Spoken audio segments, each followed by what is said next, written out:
2025년 12월 전 세계 수많은 교회에서 울려 퍼진 메시지가 있었습니다. 바로 너의 믿음이 너를 구원하였다는 선언입니다. 이 말은 단순히 종교적인 구호를 넘어 수천 년간 인류의 정신세계와 삶의 방식에 지대한 영향을 미쳐온 믿음과 구원의 복잡한 관계를 함축하고 있습니다. 이 다큐멘터리는 2025년 12월의 특정 종교 행사들을 중심으로 너의 믿음이 너를 구원하였다는 명제가 가진 의미와 그것이 현대 사회에서 어떻게 해석되고 경험되는지 심층적으로 탐구하고자 합니다. 우리는 이 주제가 단순한 교리적 논의를 넘어 인간의 근원적인 질문과 희망에 어떻게 답하고 있는지 면밀히 분석할 것입니다. 특히 2025년 12월은 기독교의 대림절 기간과 겹치면서 예수 그리스도의 강림을 기다리며 구원의 의미를 되새기는 시기였습니다. 이 시기에 교회들은 믿음이 가져오는 영적 구원뿐만 아니라 개인의 삶의 변화와 사회적 영향력에 대해서도 집중적으로 설교했습니다.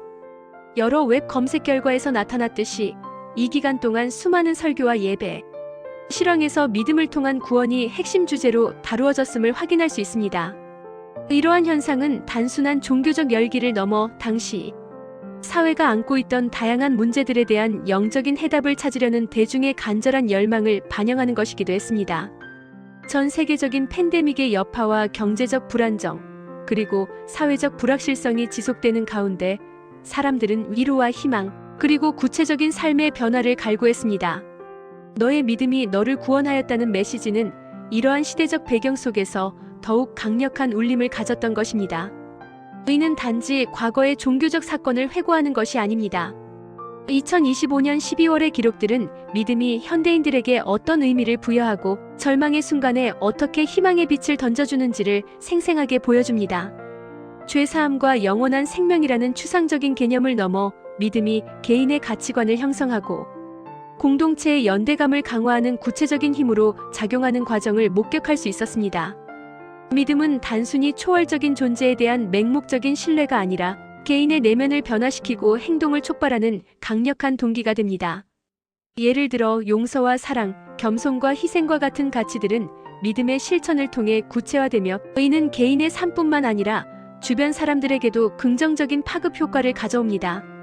2025년 12월의 수많은 설교에서 이러한 믿음의 사회적, 윤리적 역할이 강조되었던 것은 우연이 아닙니다. 성경 구절 인용은 이러한 믿음의 본질을 이해하는 데 중요한 단서가 됩니다.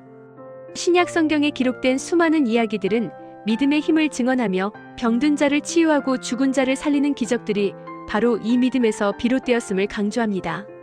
2025년 12월의 설교들은 이러한 성경적 토대 위에 현대적인 해석을 덧붙여 오늘날 우리의 삶 속에서 믿음이 어떻게 구체적으로 실현될 수 있는지를 설명했습니다.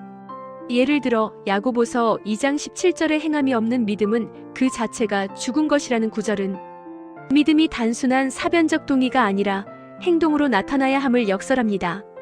이것은 개인의 윤리적 삶과 사회적 책임을 강조하는 현대 기독교의 중요한 가르침이기도 합니다.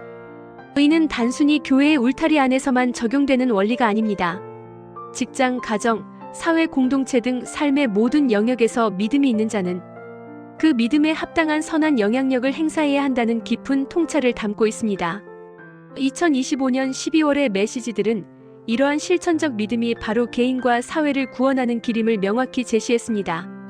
또한 예배와 찬양은 믿음의 공동체가 구원을 경험하는 또 다른 중요한 통로입니다. 2025년 12월의 예배 실황과 찬양 가사들은 참석자들이 함께 목소리를 모아 하나님을 찬양하며 믿음 안에서 서로를 격려하고 위로하는 모습을 보여줍니다. 이러한 공동체적 경험은 개개인의 믿음을 강화하고 구원의 기쁨을 함께 나누는 장이 됩니다. 특히 찬양은 언어를 초월하여 감성적으로 믿음을 고백하고 영적인 충만함을 느끼게 하는 강력한 도구로 작용합니다. 이 시기의 찬양 가사들은 대부분 믿음을 통한 구원, 하나님의 사랑, 그리고 희망을 노래하며 듣는 이로 하여금 깊은 내면의 성찰을 유도했습니다. 단순히 아름다운 멜로디와 가사를 넘어 찬양은 신앙 고백의 한 형태이자 하나님의 임재를 경험하는 영적인 행위입니다. 2025년 12월의 기록들은 수많은 사람들이 찬양을 통해 절망을 극복하고 새로운 힘을 얻었음을 증명합니다. 집단적인 찬양은 개개인의 고통을 초월하여 공동체 전체의 영적 에너지를 끌어올리며 이는 개인이 홀로 감당하기 어려운 고난 속에서도 믿음을 지킬 수 있도록 하는 강력한 지지대가 됩니다. 이러한 공동체적 유대감은 구원의 경험을 더욱 풍부하고 실질적으로 만듭니다. 믿음은 또한 삶의 변화를 가져옵니다. 2025년 12월의 설교들은 믿음을 가진 이들이 단순한 신앙생활을 넘어 세상 속에서 하나님의 능력을 증거하는 삶을 살아야 한다고 역설했습니다. 이는 이기적인 욕망을 내려놓고 타인을 사랑하며 봉사하는 삶을 의미합니다. 과거의 죄악된 습관에서 벗어나 새로운 삶의 양식을 택하고 어둠 속에서 빛이 되는 존재로 살아가는 것이 바로 믿음이 가져오는 구체적인 변화입니다. 이러한 변화는 개인의 정신적, 육체적 건강뿐만 아니라 가족과 공동체 전체에 긍정적인 영향을 미치며 사회를 변화시키는 동력이 됩니다. 대림절은 이러한 삶의 변화를 준비하고 다짐하는 중요한 시기였습니다. 예수 그리스도가 이 땅에 오신 목적이 바로 우리를 죄에서 구원하고 새로운 삶을 주시기 위함이기 때문입니다.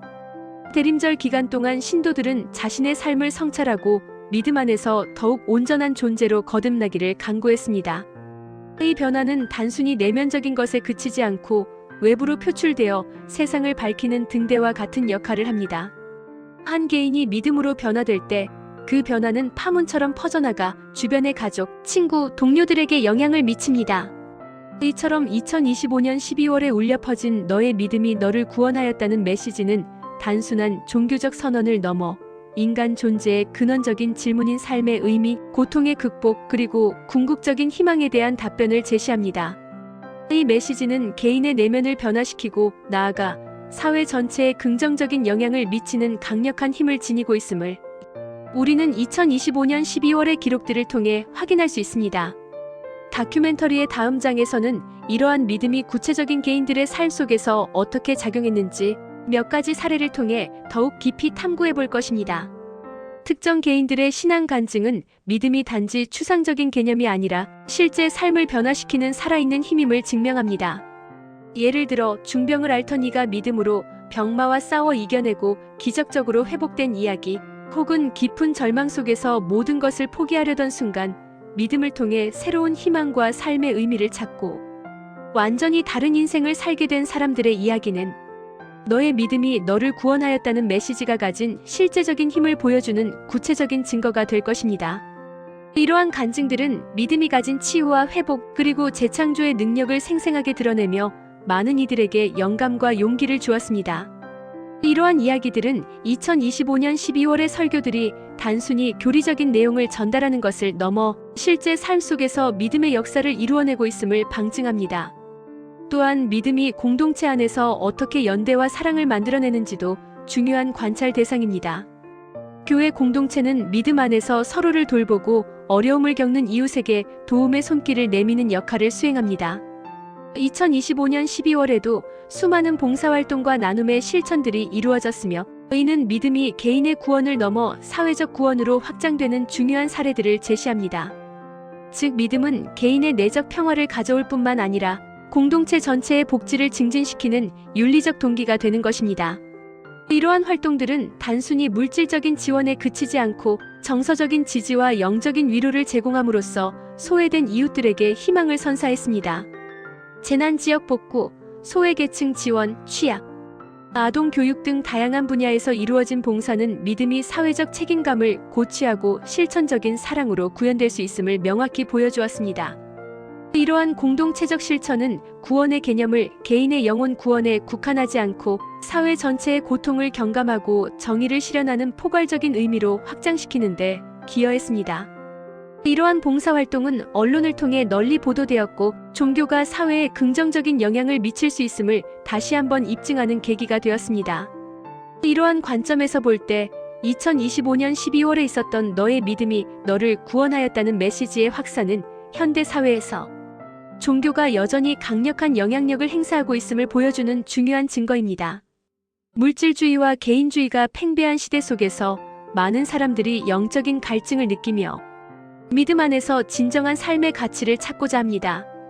교회 설교와 예배는 이러한 갈증을 해소하고 삶의 방향을 제시하는 중요한 역할을 수행합니다. 특히 대림절이라는 시기적 특성은 이러한 영적 탐구를 더욱 심화시키는 계기가 되었습니다.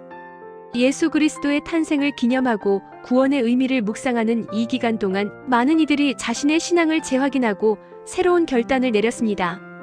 이들은 일상생활의 번잡함에서 벗어나 자신의 존재와 목적에 대한 깊은 질문을 던지며 영적인 해답을 찾기 위해 노력했습니다.